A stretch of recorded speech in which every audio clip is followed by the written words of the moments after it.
and gentlemen, this is the Digestif. I feel dandy. Had a couple too many bourbons last night. I feel great. Gonna kill this iced coffee real quick, and then I'm gonna tackle what my amazing co-host and backbone of the show, to my left, Mr. Robbie Sco, has made me. It's our unofficial sponsor, Early Bird. Woohoo! I'm gonna enjoy an Early Bird. I'm gonna enjoy a pink guava colada Early Bird. I mean, the explosive level that this is gonna go through my bloodstream is I can't wait, but I need it right now. I'm struggle busting a little bit. How are you doing? Doing well. You're lucky to have that. It's like a limited run. They only made like a few hundred of those. It's limited. Everything is it's because first and foremost, no, it's not. No, it's not. Can we tackle that? Anything can be limited edition. It says limited edition right next to where it says get shit done. Okay. The graphics person was in InDesign. They designed the label in InDesign. It's a classic Adobe product. And their marketing person was like, all right, do you want to run more of this? Or no, let's say it's limited edition. Okay, I can add that on real quick. Everything is exclusive, limited edition. I mean, we are so, as a society, dumbed down to marketing ploys at this point. Like, nothing is limited edition, meaning everything's limited edition. It doesn't even matter. I mean... Speaking of marketing employees too, we haven't even talked wine in a couple episodes. I do apologize. Not that you give a shit, right? But we'll get back to wine. But didn't your lovely lady have a question about Trader Joe wine? Was that what you wanted to ask? Absolutely. Question and answer time with our expert. So we were wondering about the Trader Joe's and how on earth they get like these like $5 or $10 or $15 bottles of wine from like around the world. Like, are they high quality? Mm-hmm. Is it something to be skeptical of, or they got a nice little super cheap wine hookup? Yeah, it's called, when you have a vineyard, right, and you have a bunch of these big name vineyards all over the world, there's a lot of fruit that they harvest. So those wines you see in Trader Joe's that may drink decent and even well for $10, $15, it's an excess of fruit. So they have their premier plots that they will make what's known as a estate wine or a single vineyard wine. This is the fruit that comes from the main location. And then they'll have other labels. They might have second labels. Some of the big dog wineries like, let's look at New Zealand, for example, like Kim Crawford, Oyster Bay. I mean, dude, the evil that must go on at Kim Crawford Winery. And I think it's a lovely Sauvignon Blanc. And she came out with a rosé. I just imagine the blood that went into, the physical blood that went into making that rosé. Because that is a big box wine brand. She sources fruit from all over that goddamn island where they shot Lord of the Rings. I mean, she's getting it from everywhere. And when you see some of those value wines in that store, it might come from a decent plot of terroir or a decent winemaking place, but it's very much being the winemaking. It's being harvested mechanically. This isn't fruit that's picked by hand. It's being mass produced, and that doesn't mean it's not going to be half decent, but it's a great way to get rid of your excess wine that might not be as valuable. You slap a second label on it, you send it to Trader Joe's, and you put it next to quinoa. That's what you do. How many people are able to like taste difference between those? I mean, not to sound like a douche, I could definitely taste the difference. I'll be able to taste it. Like I should be able to, or I shouldn't be employed doing what I do if I can't taste the difference. But I'll be the first to say that, like, I'm not going to poo-poo those wines. There's a reason for those wines. Everybody needs great wine, right? And it's like the people that can only drink single vineyard wine and great wine. At this point, I can hardly even enjoy wine anymore because I'm spending so much goddamn time breaking it down. So there's something nice about, that woman Helen who, has 4 kids, works a couple jobs. Like, she has like 3 part-time jobs. So she's not getting health insurance from any of them. She is just like, each company that employs her part-time is benefiting more in the relationship than Helen is, right? Mm-hmm. Helen comes home, 2 of her kids already kind of resent her a little bit. The one already dropped out from high school. The youngest one has the biggest chance to succeed. He could be like a programmer of some sort, but, He's playing World of Warcraft 18 hours a day, so you don't know where that's going to go. And Helen just sits in her, kind of studio-style kitchen, and she's like, I need something to booze up tonight. But I can't just grab a bottle of Tito's and kill it like I did last Wednesday. I need something that makes me feel like things are still going to come together. I need a half-decent bottle of wine. And I need some decent food because I'm eating fucking Taco Bell 4 times a week, which apparently is a delicacy in Somerset County. Right. I can never go to Taco Bell anymore without a 25-car line. It's fucking absurd. I just want a couple of chicken chipotle wraps. Cannot get, right? But anyway, Helen sits there and she's like, you know what? I'm going to try to go to Whole Foods because I need to provide more for my kids. My fucking deadbeat ex-husband isn't going to contribute anything. So she goes there. She gets a couple, like 6-7 food items that cost her, $47. And then she just needs a good bottle of red wine, a half-decent one for Helen.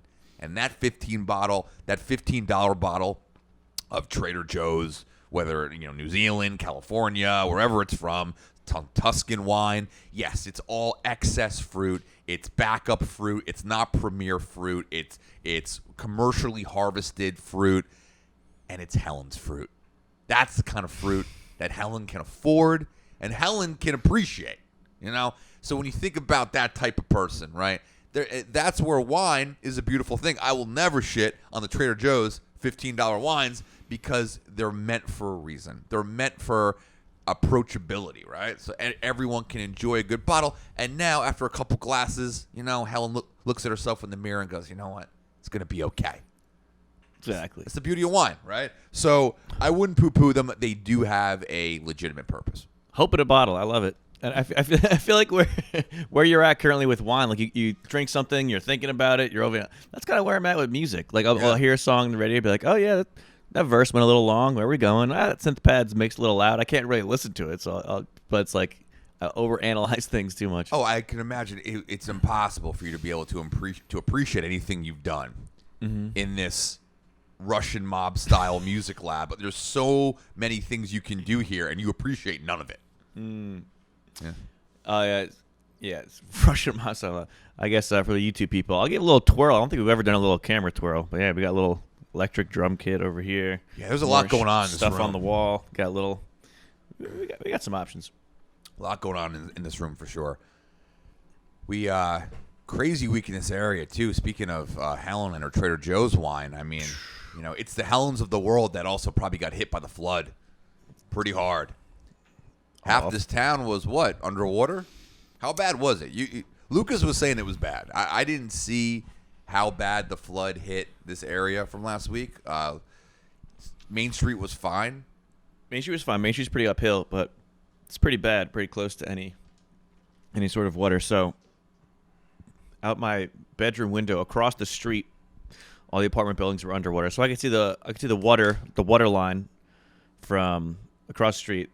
All those apartment buildings are evacuated indefinitely for like a month or more because they're repairing electrical and liability can't be there. So they're all gone. Down the street to the left, like 5 houses down, is where the water came all the way from 206. So there's like 4 blocks of that all that like underwater. On the right side, there was like water from a flash flood like into an underpass where a car was. Where legend has it, there's a couple in there. The husband made it out. The wife didn't. So apparently someone died like right there. Wow. Flooded across the street over there. Flooded over there. So like luckily it is like just uphill enough to not be super affected. But this town got hit really bad. Boundbrook, Manville down the street got slammed. Buildings on fire. And the Raritan River was apocalyptic. It rose to the point where it was midway up all the trees on the tree line. And it was funny. One of my employees was like, I'm gonna ride around town and see if I could like help. I'm gonna like ride my bike around town, try to help. I'm like, what are you gonna do? What are you gonna do? I guess lift a washing machine from basement to the street. The idea of that sounds really great, but are you gonna do that? They're probably not gonna welcome you in. They're gonna be like, "Where's your COVID passport?" You're gonna walk around. You're gonna ride around on a bicycle and just kind of like. The crazy part about this flood, too, was that houses exploded. That's an interesting idea. The idea that when gas meets, like, a certain level of mold and other chemicals, like, just immediate explosion. There was 2 separate I couldn't imagine what that looks like. The town was underwater. Half the town was gone. Not gone, but my dumb brain was driving down the streets, and I started seeing all of the people's personal items along the roadside. And my dumb brain first thought, oh, are they trying to sell those? Are they trying to give those away? And then my wife was like, no, Sam, that's garbage. That stuff is ruined. They're never getting it back. And, like, that's where, like, I could be incredibly naive in a lot of parts of my life. There's things that I see in certain facets where I feel like, okay, I'm very mature in that topic. I can understand the bigger picture. And there's stuff where I'm like just all my little suburban white brain kicks in, and I'm like, oh my God, are they having like a free garage sale? It's like, no, they are having complete destructive, disturbance. All of their prized possessions are gone. Anything from the basement is out of commission, and they're just on the street corner. It took them a good week and a half to clean that up. As much as me and my wife shit on luxury condos, all the condominiums. Good week to be in a condo. Higher floor. You lucked out. It's crazy. Good week to be in a condo. Bad week to own something. Absolutely. Your trainer was working out through the entire flood. I think he just kept pumping iron through it. Right.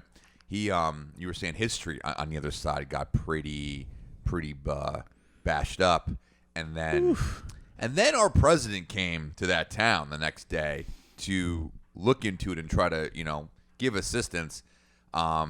President came to Manville. Came to check out the damage, which was wild. So like the idea of that's fun, that he's coming into the town to help a bunch of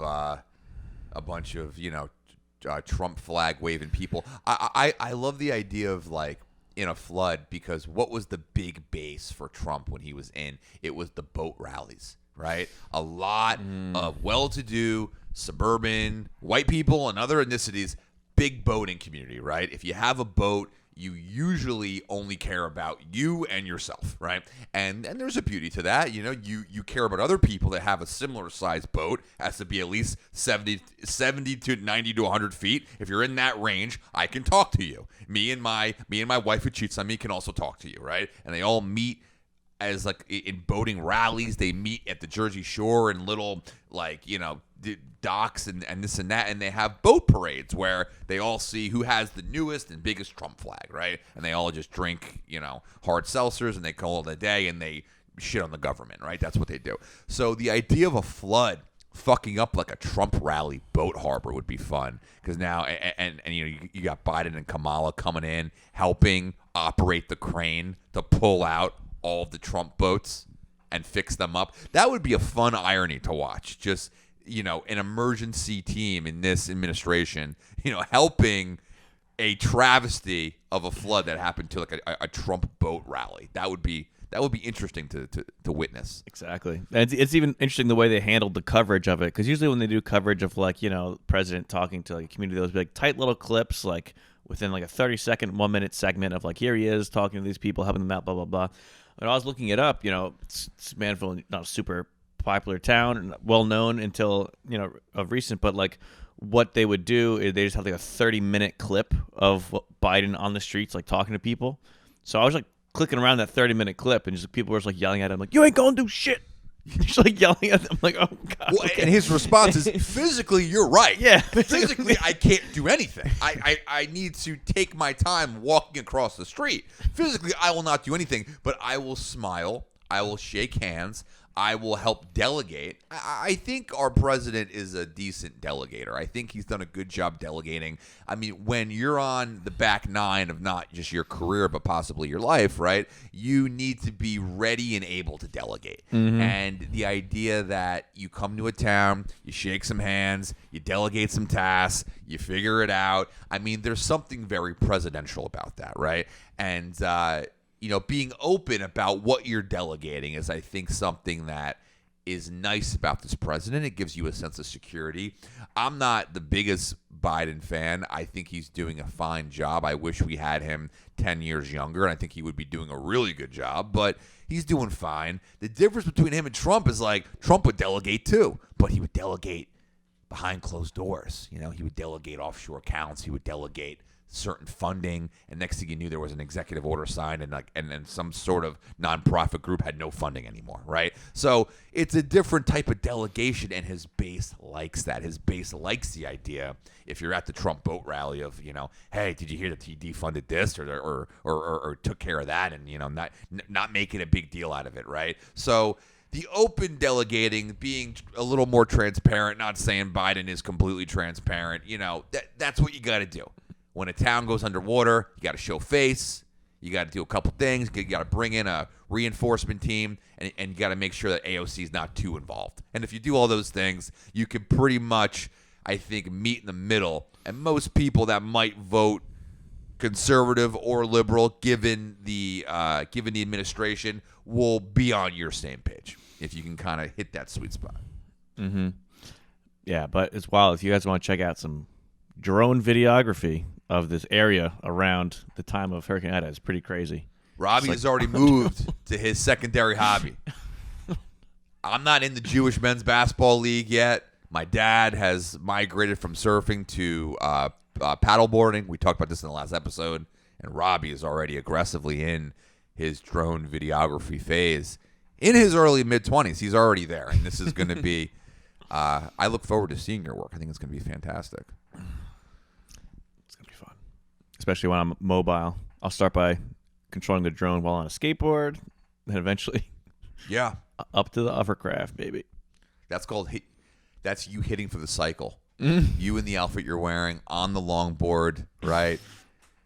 With the drone videography. Yeah, like controlling the app. One hand you have the controller for the drone, and it's just doing overhead aerials of things that people did not give you permission to take pictures of. First and foremost, it's completely illegal what you're doing. And then your other hand just has a rope, and as you're riding down the street, you're pulling a little wagon, and Mariana's sitting in the wagon behind you.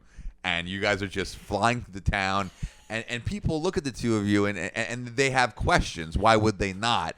But no one questions it enough to do anything about it, right? Because it's very, there's a balance to the two of you doing that. It's kind of like you have your hobbies, you have your things, and you move on, and people just respect it, Mm-hmm, mm-hmm. And that's the beautiful thing about what I like about this town. It's got that New York City vibe where you see something weird, and no one really asks too many questions. That's why a flood is kind of fun for this town, because it kind of brings out the best in a bunch of already quirky people, And, I mean, it's tragic for sure, but it's also kind of fun because, people are their best self in this town, similar to New York, and people just kind of wear their heart on their sleeve a little more. Do you agree or disagree with that? I definitely. Get that vibe. And you get the communal element, like people are willing to help each other out, and you get neighbors kind of asking if you need help and things like that. And just so many areas, not even just around this county, but like North Jersey, West, anywhere near. Like I've been hearing stories of people just getting wrecked, but like getting closer to their neighbors, trying to like help each other out and everything. Yeah. No, for sure. Well, because when you're all fucked together, it comes out. The humanity comes out.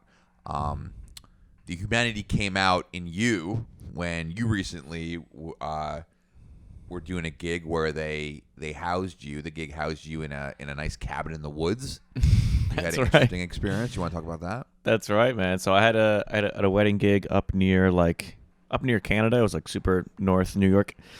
And me and my wife were concerned about your safety for this one. Yeah. You let us know you're not going to hear from us for 3 days. Oh yeah, we were warned. There's no like cell towers near here. Like once you get within a few miles. Isn't it funny how that wasn't as big of a deal like 20 years ago? The idea that I'm off the grid for 3-4 days. How horrifying is that now? Yeah, I was kind of excited, but for some people, were really concerned. Like, what? I can't talk to my wife. Like, this is crazy. I can't get my emails. So you went up there and off the grid in a cabin in the woods. You did the gig, and how was the living conditions?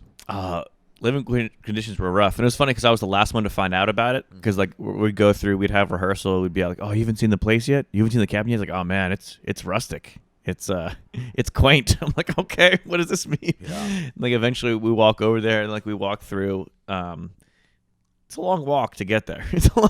We're walking through the woods, the one leader has like a headlamp to like get us through. Okay, so there was no driveway to this cabin. You were walking through. You had to walk to the cabin.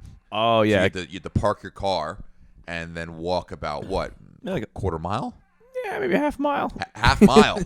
You park your car, can't see it. You walked a half mile into the woods. Yeah, like roots everywhere. And then Was there just a little trail that went to the cabin? There was no driveway that went there? you'd have to really trust your off-roading type automobile to drive down this thing. Like, So the guy or gal who booked you, did they walk you to the cabin? Our band leader walked us through. Probably earlier on they got him, but yeah, like our band leader was just walking us through, and it was funny. It was like the middle of the night by the time Your band we were leader? getting there. Yeah. What do you mean by band leader? Band leader? Yeah. So like each band to function well, it's nice if they have a band leader, someone to make decisions. Like typically, singer and guitar player, one who books it, who says like, oh yeah, we're gonna do these songs, we're gonna do that. So I just imagine that being like a management role in like the Proud Boys. It's like, oh, he's the band leader for the Northeast region. Hey, have you reported to your band leader yet? How many racist tweets did you send out this week? Did you hit your quota for 30? If not, you have some explaining to do to your band leader. Harold is watching over your account right now. He is your band leader. Listen to Harold. Your band leader, Harold, is going to take you into the woods about a half a mile to the cabin you will be staying. You will look for the burning cross and turn left. get those numbers up. Follow your band leader. So that's where my dumb brain went with that. So the guy who booked the gig walked you to the cabin. Once you got there, first reaction. Well, even just approaching, we just started hearing this crazy, like, screeching creature that sounded almost like an alien. Just kept going, and like we just kept walking towards it. Some of the guys have been like, "This gig has a real Blair Witch Project kind of vibe going on." Yes. Yeah, so just keep going. Like we're just gonna people in the band like we're just gonna keep getting closer to this. Like, was there any light? Were you guys using like your cell phone flashlights to get there? Or is that all you had? Well, the band leader was prepared. He had like a head like strapped to his head. He had like a flashlight. Okay, because he's ready. He knew about the Blair Witch situation. Okay, none of us other ones were prepared for that. I'm still at this point. You're giving your band leader. Your band leader, that's his title. I'm giving your band leader the benefit of the doubt. Now, the next comment about the way your band leader is handling this, I am going to start to lose my confidence in your band leader. I am still with him. Let's get to the cabin. And, right now, but I want you to know your band leader's on thin ice with me. Thin ice when there's no cell phone reception in northern Vermont in a cabin in the woods with a quote-unquote band leader walking us through. So what happened next? Here's what we keep walking towards. Like, keep hearing this sound. So we keep hearing that and it gets closer. People are like, what is that? What the hell? And then finally we get to the cabin. We go inside. It's like this small little room where it's like a shack, essentially. Yeah. You're just like, oh, the screen door. It's pretty much still like open to the wild. It's not like official doors. There's still like screens and like wind coming through and stuff. Okay. But they just have like 5 mattresses, no covers. Luckily I remember to bring sheets. So you walk in, there's 5 mattresses on the floor. They're on like some like bench type thing, so they are raised up. Yeah, it's like five mattresses like around the edge. Okay. And then we found this like crazy screeching thing is like right above the cabin. So there's a little animal living inside the cabin. Above it, and like on the roof. On a tree above it. Gotcha. And there's like all these other like screeching creatures. We're starting to hear like more like around the area. So we're like, what makes that noise? Could it be like a bat or something? We found out it was like a screeching owl, which is like pretty majestic looking. Yeah. But it was kind of crazy looking. So like it was funny for a while. Like we were trying to sleep, and then you just keep hearing that crazy sound over and over again. Yeah. So like I was trying to think of ways. It makes sense. There's a screeching owl outside of a cabin that so far has the identity of a place where the Clintons hide children. Right. So you walk in, and there's 5 mattresses with a bare minimum bench or spring. It's a perfect place to keep some kids or some stolen items or some votes in the last election. There's things you can keep in this house outside of musicians that were paid to play at the local bar with no service, right? But you guys are there now. Were there any sheets on the bed? Did you have anything to sleep on? Yeah, so we had to bring sheets. And we were hoping. You knew that going into it. Yeah. So some people didn't. So this one dude, he brought he used like car mats from his car. He brought like car mats and like dog towels for his setup. Leader, so let me just get back to the band leader, right? Because this is interesting. So the band leader's job is clearly not, when I already explained what I interpret a band leader as, but this person at some point had to send you guys a group text email of the details of the gig, right? So far, some of the details of this gig include half-mile walk through the woods, bring your own sheets. You will be supplied with a mattress and nothing else. Bring your own sheets. Did you have to bring a pillow? I assume you got to bring a pillow. Yep. Because you don't want the pillow that's in that cabin. No. You don't want a Clinton pillow full from of the 90s. Full of spiders. Oh yeah, and anthrax. But so those were details of the gig. Was there a bathroom? Oh no. No bathroom, right? No. Little shit in the woods type of action. Exactly. Yeah. But it was really nice. Like that's right outside of it was the lake, so it was like beautiful location, nature-wise. Okay. But so you weren't surrounded by woods. It oversaw a lake. Yes. But you were alone. Who was with you with this? How many people were you with? Yeah, so it was a 5-piece band. Yeah, 5-piece band. So there was 5 of you. That's good. So then that must have felt more comforting. It was good. We band together, but it's the night before the wedding. We got there early to like rehearse and get other stuff set up, and then the night before the wedding, we're trying to get some sleep. What did the bride and groom know that these were your living conditions? That their wedding band was staying in a cabin in the woods with no toilet, booked by the band leader? I think a lot of the guests had similar conditions. Yeah, it was. Okay. It's like that kind of. It was that vibe. I think a number of the people have like been familiar with that camp. Like some of their college homies have been there for like to hang there. So like Sure. They're like, oh yeah, let's go to that cool lake cabin. They knew the vibe. Was it like a hipster couple getting married? Would they kind of have like in that a very organic vibe to them? I don't know about hipster. Maybe like athletic, like kayaky, canoey, like mountain. Well, then the same thing. I just imagine the bride doesn't wear deodorant. We're on the same page. Okay, cool. So yeah, exactly. So did you check into the cabin before the night of the gig, or was that just the night after? The night before. And I was getting concerned. Like, all right, we have to play this show. We need to be able to sleep. There's these screeching owls like yelling overhead. So I'm like, what can I do to get these owls to get the fuck out of here? So luckily I had with me a Bose speaker that I could connect to my phone, like a big like loudspeaker. So I recorded the owl and started connected to my Bluetooth and started blasting the owl back at it. So like I recorded the owl and I kept continuously like playing it back. So like it would screech and then I would screech back at it. Like, yeah, take this. I like went back at it. And like it got quiet for a little bit. Then it kept going. I'm like, all right, I need to get this guy to shut up. We need to sleep. So what I did is I took that owl sample and I put it into GarageBand. And okay, so this was how quickly did you come up with this game plan? Very quickly. Everyone was impressed. So I just took the owl and like I put it into like GarageBand. So I took the samples. Now here it is at like C3, and then I can like play it back.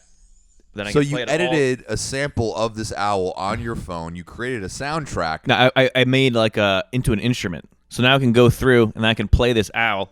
So I played it like at all these different levels. So you made an instrument mixture of the owl sound. Yeah, and I kept playing a whole bunch of it. So it must have terrified him. He must have thought like there was like hundreds of his species in all different shapes and sizes attacking. So like I played it like. And I started playing it in reverse, so now you're like at a low pitch. You're literally playing the soundtrack of the owl you recorded in a piano form. Yeah, so I play in all different like pitches. So it's like a high octave, a low octave. So it sounds like it's just all his sisters and grandfathers like screaming at him. How incredible of a solution this is that you came up with. And they shut the fuck up, but we got some sleep and played a great wedding. Incredible. Absolutely incredible. So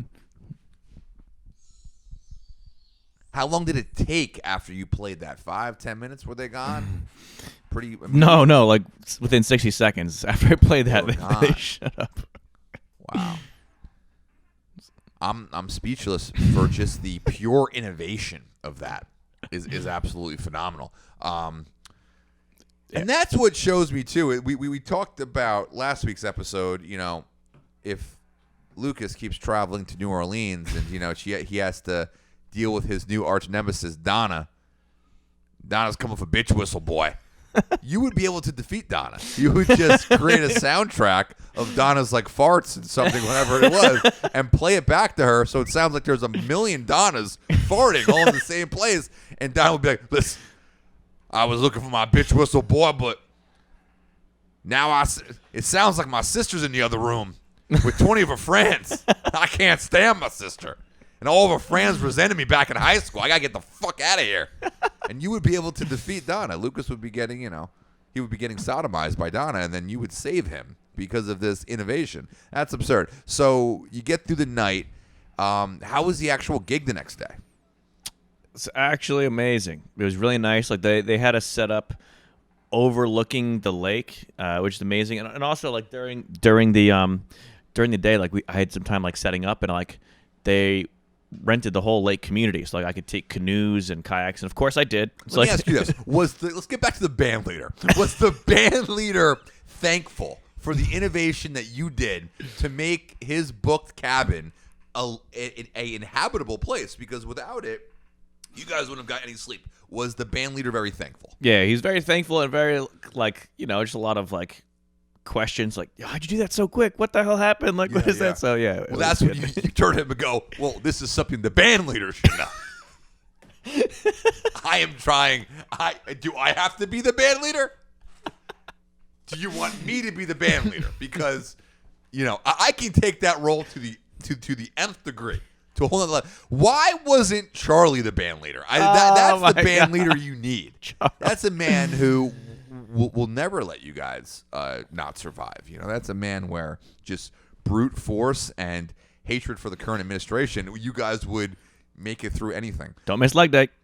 Don't miss it. So the gig went well, and did you guys have to stay a second night, or did you leave the next day? Yeah, I stayed a second night, and I picked up a gig the following day. So I woke up at like 5 or 6 a.m. and drove 6 more hours to the next spot. Okay.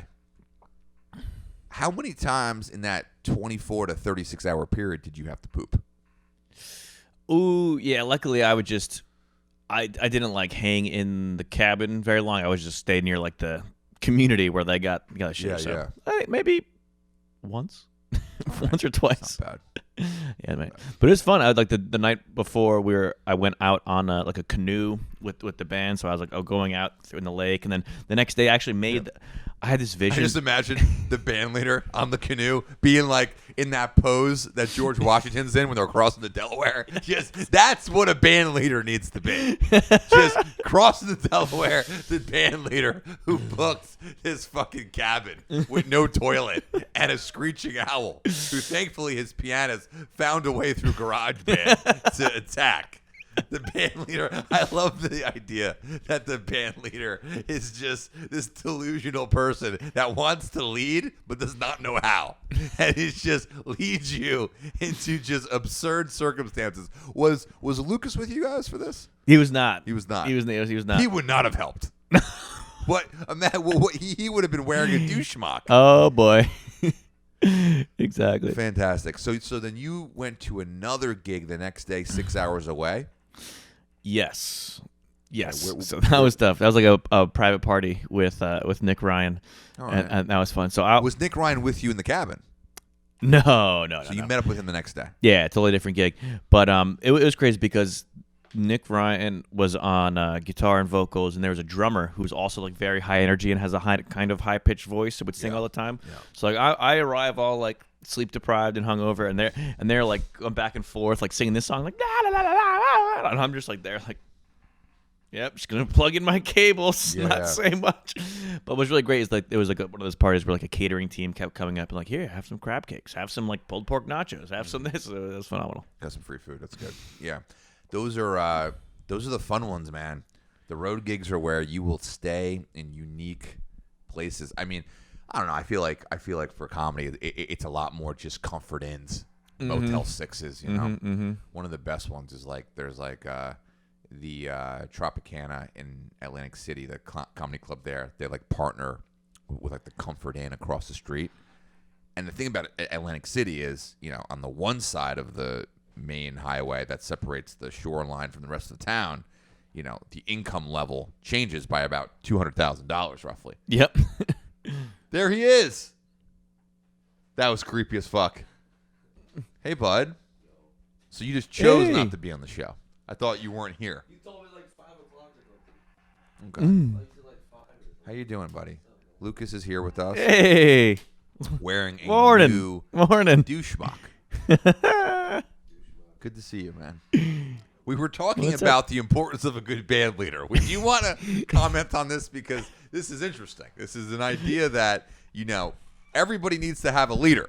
And Robbie, it sounds like, really saved this band leader's ass for a lot of reasons with the spooky owl in the Blair Witch Project Cabin in the Woods with his cellular garage band mobile app where he took the raves and beats of this owl and, hyper collaborated them with another instrument riff and got the owls to leave. That was the solution that Robbie came up with. I mean, this is a man that will never let you.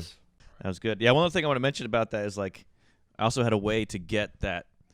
Like I was organizing my set list that the band leader sent day of, which was nice. So I had this vision because they had these like canoes and kayaks available for us. I'm like, oh man, I have a vision of. So like I took my kayak. I had my phone, and there was like a garbage bag nearby in case it got wet. Then I sailed out, so I had my phone, my Bluetooth speaker. I'm out on the lake because I wanted to make the set list on the lake. I use this like app to like organize my set list. So I'm like out in the middle of the lake, like blasting some tunes, like making my set list, getting ready, organized.